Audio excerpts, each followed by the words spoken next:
Hello friends, curry leaves by Thushara Shinu എന്ന എൻ്റെ ചാനലിലേക്ക് എല്ലാവർക്കും സ്വാഗതം.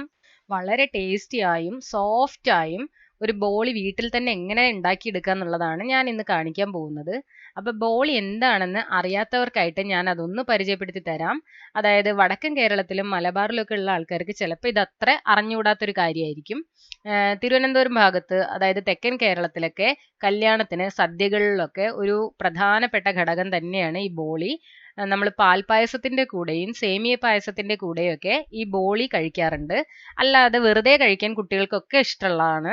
അപ്പൊ ഈ ബോളി എങ്ങനെ ഉണ്ടാക്കുക എന്ന് നമുക്ക് നോക്കാം. പെട്ടെന്ന് തന്നെ നമുക്ക് റെസിപ്പിയിലോട്ട് പോവാം.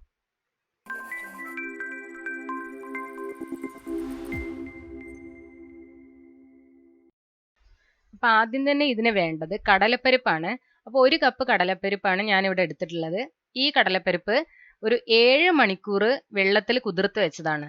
വേണമെങ്കിൽ തലേദിവസം രാത്രി തന്നെ ഇട്ട് വെക്കാം, അല്ലെങ്കിൽ ഒരു 7-8 മണിക്കൂറൊക്കെ നമ്മൾ വെള്ളത്തിൽ കുതിർത്ത് വെച്ചതായിരിക്കണം. ഇനി ഇതൊന്ന് കുക്കറിലിട്ട് നമുക്ക് 2-3 വിസിൽ വരുത്തി വേവിച്ചെടുക്കുമ്പോൾ ഒരു 1/4 ടീസ്പൂൺ മഞ്ഞൾപ്പൊടിയും ഒരു നുള്ളു ഉപ്പും കൂടെ ചേർക്കണം. ഇനി വേണ്ടത് മൈദയാണ്. മൈദ 2 കപ്പാണ് വേണ്ടത്. 1 കപ്പ് കടലപ്പരിപ്പിന് 2 കപ്പ് മൈദ എടുക്കണം. അപ്പം ഞാൻ എടുക്കുന്ന കപ്പ് എന്ന് പറഞ്ഞാൽ ഈ അളവിനാണ്. അപ്പം നിങ്ങൾ ഏതിലാണോ എടുക്കുന്നത് അതേ, ഇപ്പോൾ 1 ഗ്ലാസ്സിനാണെങ്കിൽ 1 ഗ്ലാസ് കടലപ്പരിപ്പാണ് എടുക്കണമെങ്കിൽ 2 ഗ്ലാസ് മൈദ എടുക്കണം. ഇനി ഈ മൈദയിലോട്ട് ഒരു 1/4 ടീസ്പൂൺ മഞ്ഞൾപ്പൊടിയും ആവശ്യത്തിന് ഒരു നുള്ള് ഉപ്പും ഇട്ട് കൊടുക്കാം. ഇനി ഇത് നമുക്ക് കുറച്ച് വെള്ളവും ചേർത്ത് ഒന്ന് കുഴച്ചെടുക്കണം. വെള്ളം ഒരുപാട് ചേർക്കരുത്, കുറച്ചായിട്ട് ചേർത്ത് നോക്കി നമുക്ക് കുഴച്ചെടുക്കാം. ഇത് കുഴച്ചുകൊണ്ടിരിക്കുമ്പോൾ കയ്യിൽ ഒട്ടിപ്പിടിക്കുന്ന പോലെ തോന്നുകയാണെങ്കിൽ ഇത്തിരി നല്ലെണ്ണ കയ്യിലാക്കിയിട്ട് ഒന്നും കൂടെ കുഴച്ചു കൊടുക്കുക. കുറച്ച് ലൂസായിട്ട് തന്നെയാണ് ഇരിക്കുന്നത്, അതുകൊണ്ട് ഇങ്ങനെ ഒട്ടിയിരുന്നാലും കുഴപ്പമൊന്നുമില്ല, ഇങ്ങനെ തന്നെയാണ് ഇരിക്കേണ്ടത്.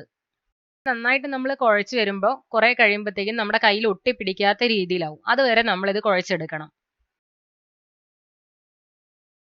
ഇപ്പൊ കണ്ടോ, ഇടയ്ക്കിടയ്ക്ക് എണ്ണ കയ്യിലാക്കി ഇങ്ങനെ കുഴച്ചുകൊണ്ടിരിക്കുമ്പോൾ അതിൻ്റെ ആ ഒരു ടെക്സ്ചർ മാറി മാറി വരുന്നുണ്ട്.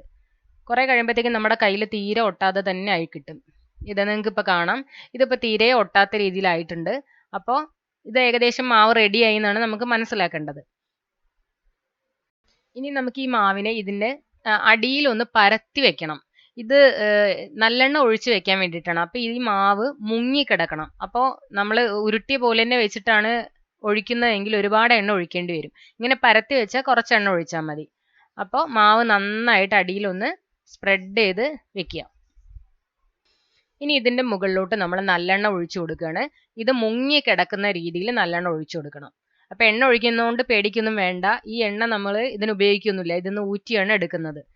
അതിനുശേഷം ഈ എണ്ണ നമുക്ക് വേറെ എന്തെങ്കിലും ആവശ്യത്തിന് ഉപയോഗിക്കാവുന്നതുമാണ്. അപ്പൊ ഇതിനി 1 മണിക്കൂർ ഇങ്ങനെ വെച്ചിരിക്കണം.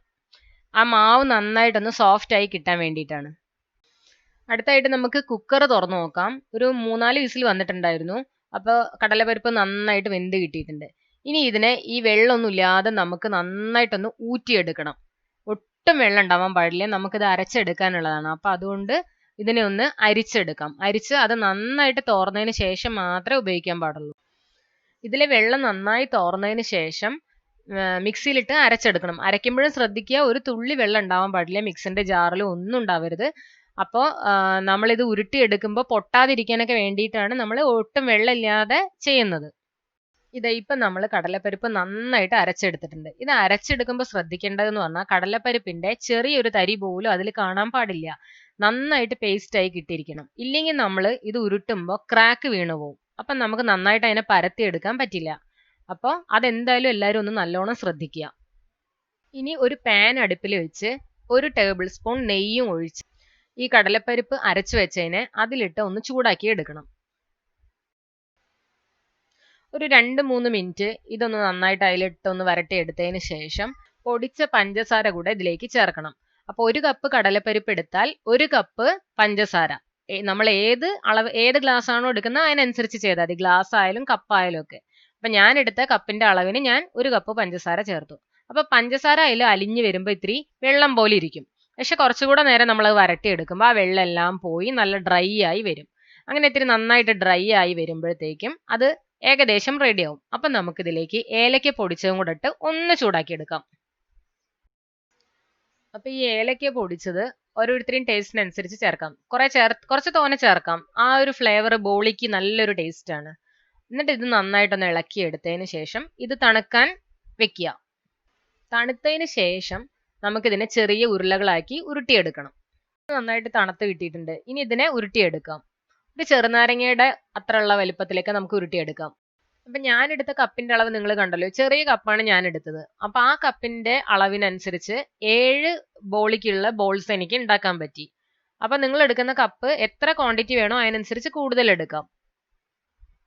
ഇപ്പൊ നമ്മൾ നേരത്തെ മൈദ കുഴച്ച് വെച്ചിട്ട് 1 മണിക്കൂർ ആയിട്ടുണ്ട്. ഇതിൽ നിന്നും ഈ നല്ലെണ്ണ കംപ്ലീറ്റ് ആയിട്ട് നമുക്ക് മാറ്റണം. അപ്പൊ വേറൊരു പാത്രം എടുത്ത് അതിലോട്ട് നമുക്ക് ഈ നല്ലെണ്ണയെ മാറ്റി കൊടുക്കാം. ഈ എണ്ണ കളയൊന്നും വേണ്ട, ഇത് നമുക്ക് വേറെ എന്തെങ്കിലും ആവശ്യത്തിനായിട്ട് ഉപയോഗിക്കാവുന്നതാണ്. ഇപ്പൊ നമ്മൾ എണ്ണ കംപ്ലീറ്റ് ഇതൊന്ന് മാറ്റിയിട്ടുണ്ട്. ഇനി ഈ മാവിനെ ഒന്നുകൂടെ ഒന്ന് കുഴച്ചെടുക്കണം. ഒരുപാട് നേരം ഒന്നും കുഴക്കേണ്ട, ഒന്ന് നന്നായിട്ട് സോഫ്റ്റ് ആയിട്ടുണ്ട്, അതിനെ ഒന്ന് കുഴച്ചെടുക്കുക. ഇനി നമ്മൾ ഈ കുഴച്ചു വെച്ച മൈദ മാവിന് കുറച്ച് നമ്മുടെ കൈവെള്ളയിൽ എടുത്തതിന് ശേഷം ഒന്ന് പരത്തി കൊടുക്കുക. ഇതുപോലെ ഇങ്ങനെ നന്നായിട്ട് പരത്തി എടുത്തതിന് ശേഷം നമ്മൾ നേരത്തെ ഉരുട്ടി വെച്ചിട്ടുള്ള ആ കടലമാവിന്റെ ബോൾസ് ഇതിനകത്തോട്ട് വെക്കണം. ഓരോ പ്രാവശ്യം പരത്തിയ മാവിനകത്തോട്ട് ഓരോ ബോൾ എടുത്ത് വെക്കുക. എന്നിട്ട് അതിനെ നന്നായിട്ടൊന്ന് കവർ ചെയ്തെടുക്കണം. 4 ഭാഗത്തുനിന്നും കവർ ചെയ്തെടുക്കുക. എന്നിട്ട് നന്നായിട്ടൊന്ന് ഷേപ്പാക്കി ഉരുട്ടാം. അധികം വരുന്ന മാവിനെ നമുക്ക് അതിൽ നിന്ന് മുറിച്ച് കളഞ്ഞ് മാറ്റാവുന്നതാണ്. ഇത് കണ്ടോ, ഇതുപോലെ നല്ല ബോൾസ് ആക്കി എടുക്കാം. ഇനി ഓരോ പ്രാവശ്യവും നമ്മൾ ബോൾ ആക്കി കഴിഞ്ഞാൽ അത് അപ്പം തന്നെ പരത്തി ചുട്ടെടുക്കണം. അല്ലെങ്കിൽ അത് ക്രാക്ക് ഒക്കെ വീണ് പൊട്ടിപ്പോവാനൊക്കെ ചാൻസ് ഉണ്ട്. അപ്പോൾ എല്ലാം ഉരുട്ടി കഴിഞ്ഞിട്ട് ചെയ്യാന്ന് വിചാരിച്ചിരിക്കരുത്. ഓരോന്നും ഉരുട്ടി കഴിഞ്ഞ ഉടനെ തന്നെ പരത്തിയെടുക്കാം. ഇനി ഇത് നമുക്ക് പരത്തിയെടുക്കണം. പരത്തിയെടുക്കുമ്പോൾ ഇത്തിരി അരിപ്പൊടി കൂടെ ഇട്ടിട്ട് വേണം പരത്തിയെടുക്കാനായിട്ട്, ഇല്ലെങ്കിൽ അത് ഒട്ടിപ്പിടിച്ചു പോവും. നമ്മൾ ഉരുട്ടി വെച്ചിട്ടുള്ള ആ ബോളുകളും അരിപ്പൊടിയിൽ നന്നായിട്ടൊന്ന് ഉരുട്ടിയെടുത്തതിന് ശേഷമാണ് അതിന്റെ എല്ലാ ഭാഗത്തും നന്നായിട്ട് അരിപ്പൊടി സ്പ്രെഡ് ആവണം. അതിന് ശേഷമാണ് നമ്മളിത് പരത്തുന്നത്. ബോള് വെച്ച് പരത്തുന്നതിന് മുന്നേ ആയിട്ട് കൈ വെച്ചൊന്ന് നന്നായിട്ട് പ്രസ് ചെയ്ത് കൊടുക്കണം. എങ്കിലേ അകത്തുള്ള കടലമാവ് എല്ലാ സൈഡിലേക്കും എത്തുള്ളൂ. അപ്പോഴേ കടലമാവിലാണ് നമ്മൾ ഷുഗർ ആഡ് ചെയ്തിട്ടുള്ളത്. ആ മധുരം എല്ലാ സൈഡിലും കിട്ടണമെന്നുണ്ടെങ്കിൽ കൈ വെച്ച് ആദ്യം ഒന്ന് അമർത്തണം. ഇനി റോളർ വെച്ച് പരത്താം. ഇത് പരത്തിയെടുക്കുമ്പോൾ നന്നായിട്ട് സൂക്ഷിച്ച് വേണം പരത്താനായിട്ട്. പൊട്ടിപ്പോവരുത്. പൊട്ടിപ്പോയാൽ ആ കടലമാവെല്ലാം പുറത്തോട്ട് വരും. ഇപ്പൊ നമ്മൾ ഇതിനെ നന്നായിട്ട് പരത്തി എടുത്തിട്ടുണ്ട്. ഒട്ടും പൊട്ടാതെ തന്നെ പരത്തി എടുത്തിട്ടുണ്ട്. ഇനി ഇത് നമുക്കൊന്ന് വേവിച്ചെടുക്കാം. അതിനായിട്ട് ഒരു ദോശക്കല്ല് അടുപ്പിൽ വെച്ചിട്ടുണ്ട്. അതിലേക്ക് ഇത്തിരി നെയ്യ് നന്നായിട്ടൊന്ന് സ്പ്രെഡ് ചെയ്ത് കൊടുത്തതിന് ശേഷമാണ് ബോളി ഇട്ട് കൊടുക്കേണ്ടത്. ബോളിയുടെ മുകളിലും ഒന്ന് നെയ്യ് സ്പ്രെഡ് ചെയ്ത് കൊടുക്കണം. എന്നിട്ട് ഇതിനെ മറിച്ചും തിരിച്ചിട്ട് സോഫ്റ്റ് ആയിട്ടൊന്ന് ചുട്ടെടുക്കാം. ഇത് നമ്മൾ വീട്ടിൽ ഉണ്ടാക്കിയാൽ തന്നെ വളരെ സോഫ്റ്റ് ആയിട്ടാണ് ഇരിക്കുന്നത്. നമ്മൾ ബേക്കറിയിൽ നിന്ന് വാങ്ങിക്കുമ്പോഴൊക്കെ സൈഡൊക്കെ കട്ടിയായിട്ടിരിക്കും. പക്ഷെ ഇത് നല്ല സോഫ്റ്റ് ആയിട്ടാണ് ഇരിക്കുന്നത്. നമ്മൾ കടലമാവൊക്കെ നന്നായിട്ട് ചേർത്താണ് ഉണ്ടാക്കുന്നത്. ബേക്കറിയിൽ നിന്ന് വാങ്ങിക്കുമ്പോൾ കടലമാവൊക്കെ കുറവായിരിക്കും. അപ്പൊ ഇത് വളരെ നല്ല ടേസ്റ്റി ആയിട്ട് സോഫ്റ്റ് ആയിട്ട് നമുക്ക് വീട്ടിൽ തന്നെ ഉണ്ടാക്കാൻ പറ്റിയ ബോളിയാണ്. നന്നായിട്ട് പൊങ്ങി വരികയും ചെയ്യും. ഒരു കാര്യം പറയാൻ വിട്ടുപോയി, മഞ്ഞപ്പൊടി 1/4 ടീസ്പൂൺ മാത്രമേ ചേർക്കാവൂ. ഞാൻ ചേർത്തത് കുറവാന്ന് ആരും വിചാരിക്കരുത്. നമ്മൾ ഉണ്ടാക്കി കഴിഞ്ഞാലും നല്ല കളർ എന്തായാലും കാണും. നമ്മൾ പരത്തിയെടുക്കുമ്പോൾ ഒട്ടും പൊട്ടാതിരിക്കുന്നതുകൊണ്ടാണ് ഇതുപോലെ ബോൾ പോലെ വരുന്നത്. അപ്പൊ അത് ശ്രദ്ധിക്കണം. എന്തായാലും പരത്തുമ്പോൾ ഒട്ടും പൊട്ടി പോവരുത്. നല്ല സോഫ്റ്റ് ആയി കിട്ടണമെങ്കിലും അതൊക്കെ നമ്മൾ ശ്രദ്ധിക്കണം. അപ്പോൾ ഇത് പാൽപ്പായസത്തിന്റെ കൂടെയും സേമിയ പായസത്തിന്റെ കൂടെയൊക്കെയാണ് നമ്മൾ കഴിക്കുന്നത്. ഒറ്റയ്ക്ക് വേണമെങ്കിലും കഴിക്കാം. അപ്പൊ ആരും ഇനി ബേക്കറിയിൽ നിന്നൊന്നും ബോളി വാങ്ങണ്ട. എല്ലാവരും വീട്ടിൽ തന്നെ ട്രൈ ചെയ്ത് നോക്കുക. നിങ്ങൾക്ക് ഇഷ്ടപ്പെട്ടെങ്കിൽ കമന്റ് ചെയ്യാനും ലൈക്ക് ചെയ്യാനും ഷെയർ ചെയ്യാനും മറക്കരുത്. സബ്സ്ക്രൈബ് ചെയ്യാത്തവർ പെട്ടെന്ന് തന്നെ സബ്സ്ക്രൈബ് ചെയ്യുക. ബെല്ലൈക്കണും കൂടെ ഒന്ന് പ്രസ് ചെയ്യാം കേട്ടോ. താങ്ക്